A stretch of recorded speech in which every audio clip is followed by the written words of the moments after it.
Welcome to Quack Co, the board game channel where every video is 10 minutes or less guaranteed. I'm Nato from Legendary Tactics, and today we are taking over the channel. Today I'm going to speak to you about an upcoming game that I'm really excited about. It's been in development for quite a while. I think it originally started turning up on Board Game Geek in 2015, so it's had a very long development process. However, I think the end result will be well worth the effort. And this game is Mr. President, the American Presidency from 2001 to 2020 by GMT Games. Now, the reason why I'm excited about this game is because there are a lot of games about elections. There's 1960, The Making of the President, and various other ones that talk about the process of getting elected president. But this game actually picks up where where all those other games end. The election was yesterday or a month ago or whatever, and now you are the president of the United States of America, and you are looking out across a world which is chaotic. There's lots of stuff going on. Maybe China's imposing some trade tariffs. Maybe there's some strange stuff going on in South America. You got to deal with currency issues. I don't know, whatever. But there's stuff going on, and then you've also got to deal with your domestic agenda, trying to get things through Congress, trying to build a legacy. You're trying to become a great president, and this game is essentially, as I said, it picks up from where the election games leave off, and they put you in the White House, in the Oval Office itself, and you make all the decisions from there.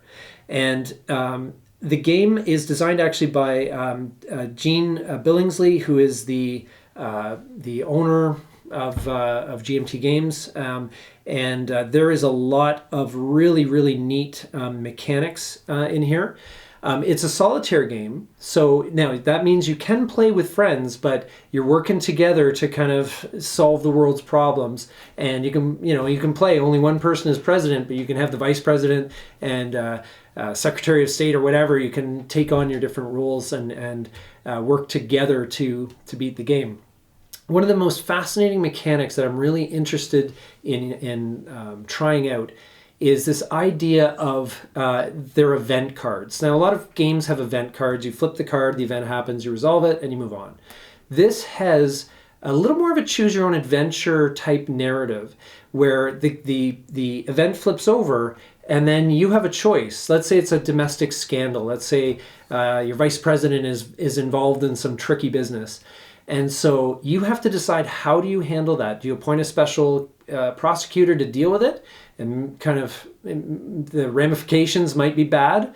Or you can just attack the media, tell them that it's all lies and that it's not true.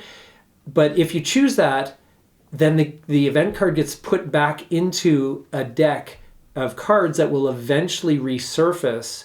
And generally speaking, when that event resurfaces, it will be worse.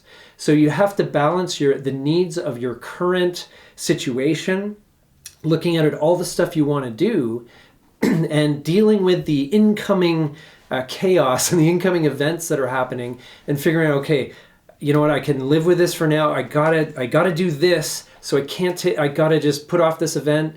And yeah, it's going to hurt me later, but I'm hoping things will be better later. And so you've got a lot of decision points throughout the game. It's not for the faint of heart.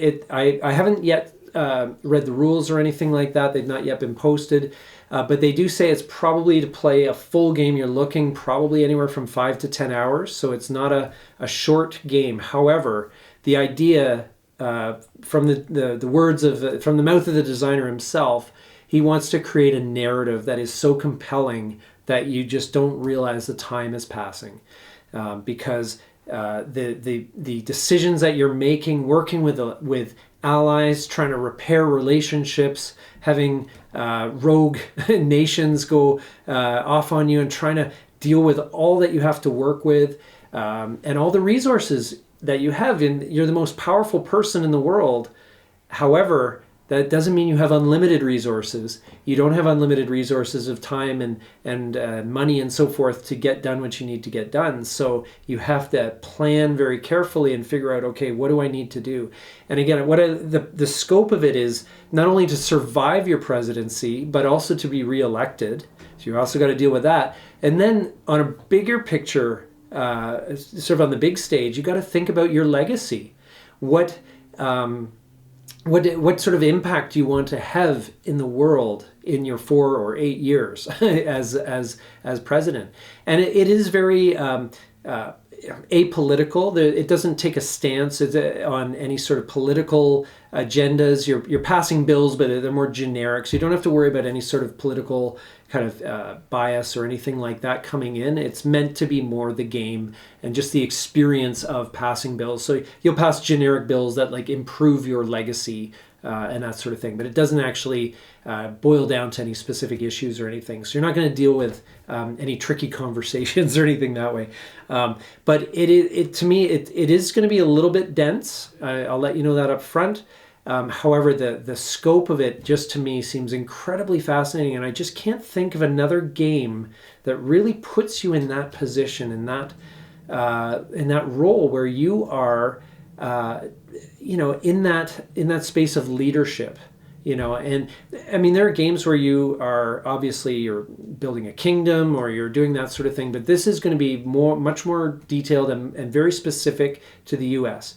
And I'm speaking to you as a Canadian. So I'm fascinated by this because not only are US politics and US history very interesting, but it also, even for someone outside looking in, just being in that position of leadership and being in a very detailed, almost simulation. To add to the simulation, there's also historical starting points. So you can pick up from, around the time that George W. Bush was president. You can pick up and play Obama's time in office, or even Donald Trump's time in office. And you get various characteristics that are set up for you in the scenario that, based on the history, they will set up a presidential personality for you that will you can then game out and see, hey, maybe if you were in the position of that particular president, maybe you would have made different decisions, or maybe not. Maybe you would have actually followed the history as it actually happened, faced with the same situations.